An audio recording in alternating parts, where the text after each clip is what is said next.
What's going on, you guys and girls? Today I'll be going over a few hints and tips on how you can kind of build your character up a bit and get a little bit more damage out of their playstyle. So if you're struggling to make your way through the game, through the expeditions and such, because you're struggling with the actual damage potential, then stay tuned, I should be able to help out next.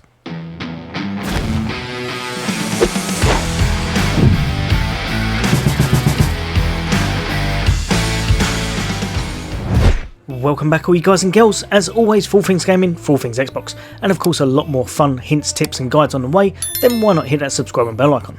But for today I'm here to show you exactly how you can kind of muck around, tweak your character and make things a bit easier for yourself with some of these hints and tips. Now first off, until you make it all the way in the game and are managing to get some really good gear, it is a bit of a struggle to make some of the anomaly builds. So a lot of people are tending to go that firepower route. If you have a little look at your skill tree, so just over here, pretty much on every character as I could see so far, I haven't checked much on Trickster, but I believe it's pretty much exactly the same for all. The top path is pretty much your firepower route where you're going to be boosting your gun damage. The bottom path, just down here on all of your classes, is pretty much your Anomaly Tree, and meaning that you're going to be boosting your anomaly power and your skill based damage. It means that you can make some really fun builds once you've got things tweaked to your liking and once you've got really nice gear sets and such on. Now over here, this middle tree is kind of a safer path, but it can be a bit of a pain. If you have completely specced into this middle tree altogether, you may well be lacking a little bit in that oomph in kind of both departments, and you may struggle to actually hit big numbers, but you may completely stay alive as it seems that you're quite a bit tankier. You've got a lot of your health pool, you've got a lot of your armor base, and just a lot of survivability in this mid tree. So it can make some really nice hybrid builds from kind of going down here and then moving up, going into it a little bit, or vice versa, going up the top and then down into it. But when you are fully specced into this, it can make, especially early on, it can make your life a little bit harder as you're very tanky, very hard to kill, but you're just not going to be putting too much damage at the start at the very least. Now for myself, obviously I am quite late game, I'm able to hit golds on 15s and such, so I've gone over here, you can see I've got an absolute abundance of anomaly power. 170 is pretty much as high as I've been able to get currently, and it means that I can do some ridiculous damage, it really does. But like I said, it doesn't matter about what you're wearing here. I've seen people do it in all purples. Don't think that you've got to have the gold gear, you really don't have to have gear sets, and especially for early game, the main thing you want to do is spec into one kind of playstyle. So for example, if I show you my one, I have gone with Anomaly, Anomaly, Anomaly, and you probably guessed it, both these bottom ones also have Anomaly right up the top there. That just means that my anomaly damage is going to go through the roof, and because I'm using skills all the time, I'm going to clear content really fast by hitting big numbers and making sure that the enemies are constantly being damaged by that. Now if I liked gunplay, and like I said, I find that kind of firepower builds, especially for earlier game, so in the kind of early to even late game expeditions, funnily enough, on purple gear are the easiest builds to make. So what you do is you would just chuck, say for example, something such as this, just here, you would chuck that on, and you would make sure that every piece goes down here and has firepower. That will obviously make your anomaly power sink like a ship, but your firepower will go through the roof.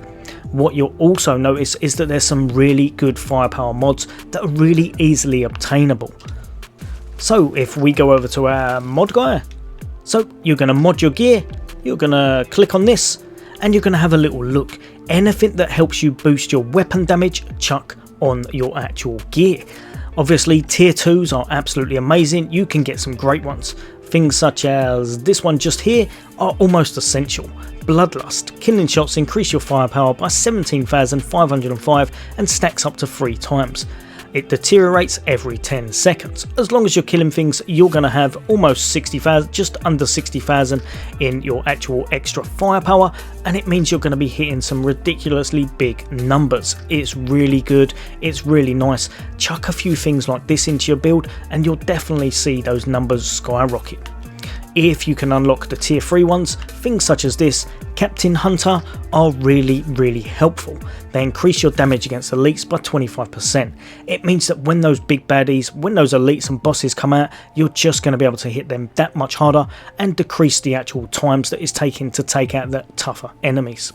If however you've gone the anomaly route, you've got things such as this, Power Assimilation, boost your anomaly power by 11,061 for each elite present on the battlefield. Really nice, really helpful, and boosts that anomaly power through the roof if you're fighting a lot of baddies at once that are of that elite or higher kind of category, such as the bosses. This one just here, Power Assimilation, boost your anomaly power by 11,061 for each elite present on the battlefield. Really helpful in those tough situations when you've got a lot of alphas or a lot of elites, a lot of captains, anything that's a big baddie, that will be classed as that, and it will be giving you 11,061 for each one, meaning that in those situations you'll be able to burn down their health a lot faster. Going back to the tier 2s, and there's a lot of ones that can help you actually do a lot of damage. One of the main things that's popular at the moment, and why I've said firepower is a little bit easier to go up the ranks, is because a lot of people are using anomaly rounds.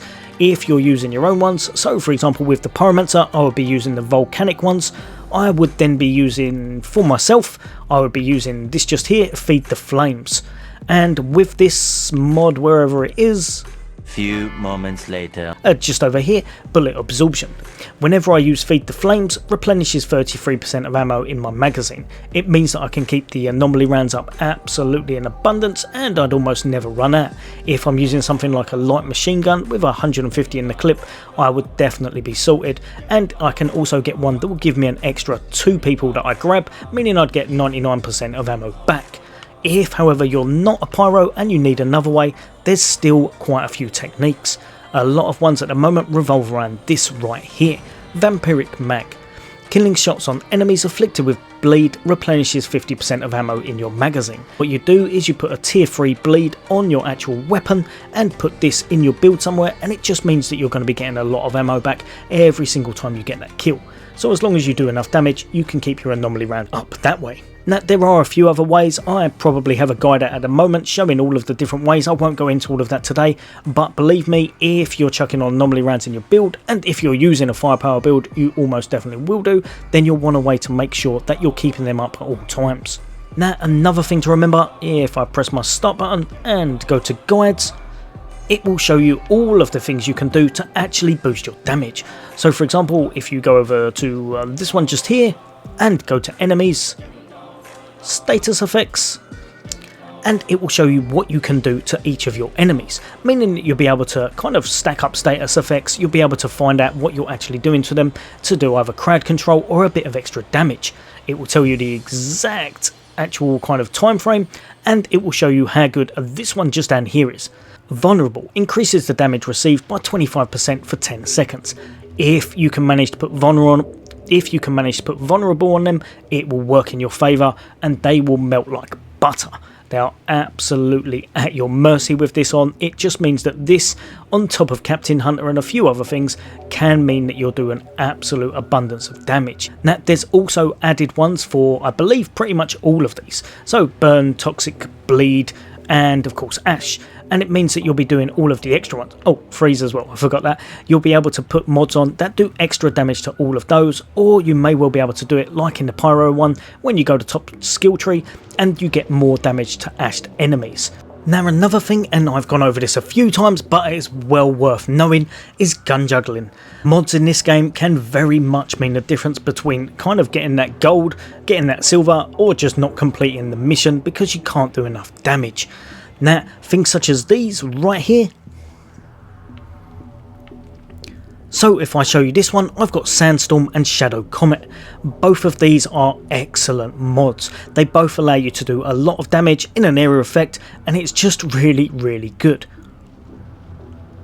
So just over here I've got Air to the Desert. Now the main thing that you're having a look on is the fact that it's got its mods on.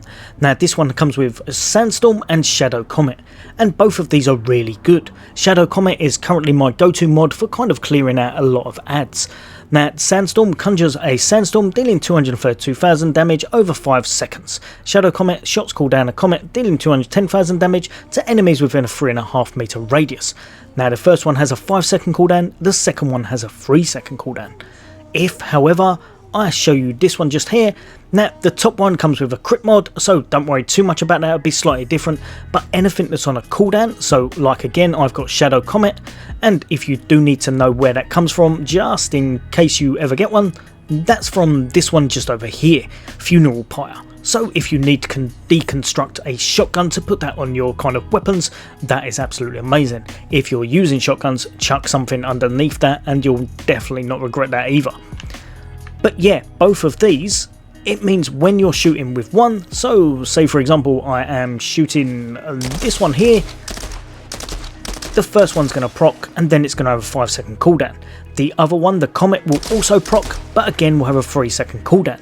But if I swap over, as soon as I swap and shoot that ad or enemy or elite or whatever it is, the cooldown will be completely gone.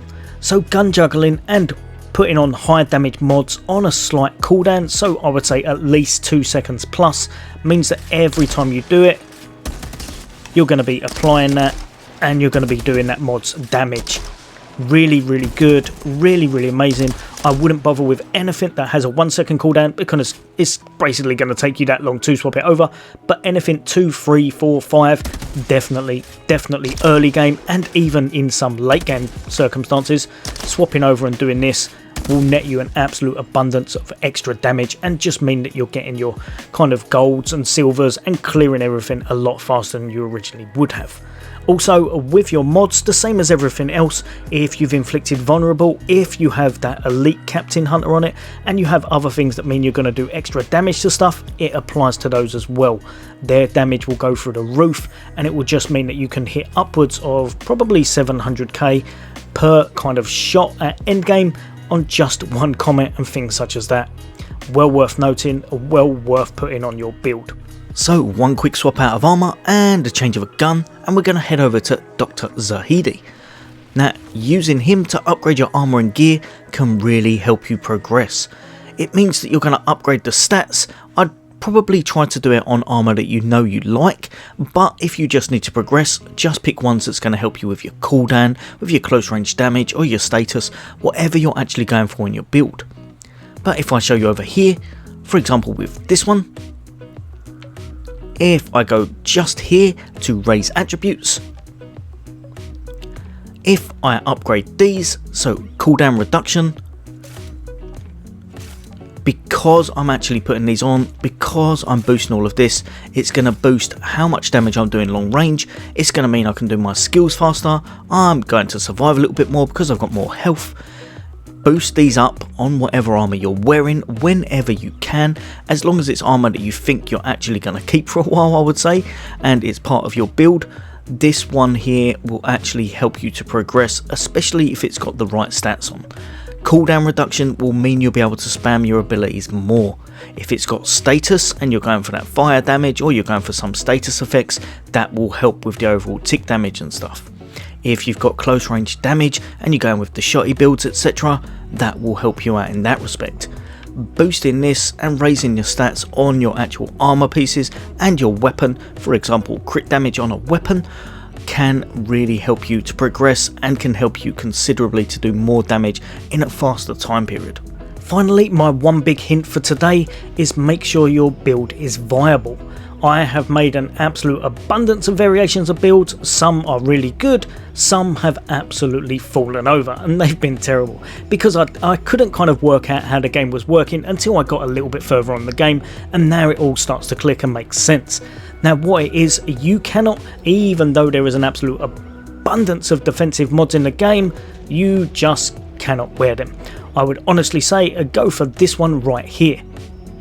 Just over here, emergency stance. Attain golem protective effect for 4 seconds whenever your health drops below 30%, and then it has a 10-second cooldown. Now at the moment this one is a little bit bugged out, but in a good way. Basically once it kind of procs, it pretty much stays on you as far as I can tell. So it is currently the best defensive mod in the game, and even if that wasn't working, I would probably still have it in my build. It gives you 65 mitigate damage, 65% mitigation of damage, and it is just really good. It is definitely an uh-oh moment. It gives you a chance to get away, it gives you a chance to kind of get your health back or get some kills. It's definitely the best mod in the game for defense, and it allows you to just have one on currently. That will allow you to put a lot more into firepower or anomaly power, or just the way you want to play with extra skills. So for example, if you wanted to spam like I have over here, the Etna, it will allow me to put another eruption in my build. Chuck on whatever playstyle you want to go with and fully spec into that. At the moment, especially if you're early game or mid game, I would not really try any hybrid builds. I would pretty much just go one path, chuck on as much damage into that firepower or anomaly build as you can.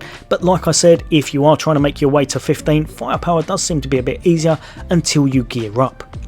Right, all you gamers, I hope that's helped a few of you out. I will be bringing a lot more hints and tips anyway. I will be bringing out a lot of guides and fun gameplay and things that we can do. But for the moment, as always, take care. I'll see you on the next day.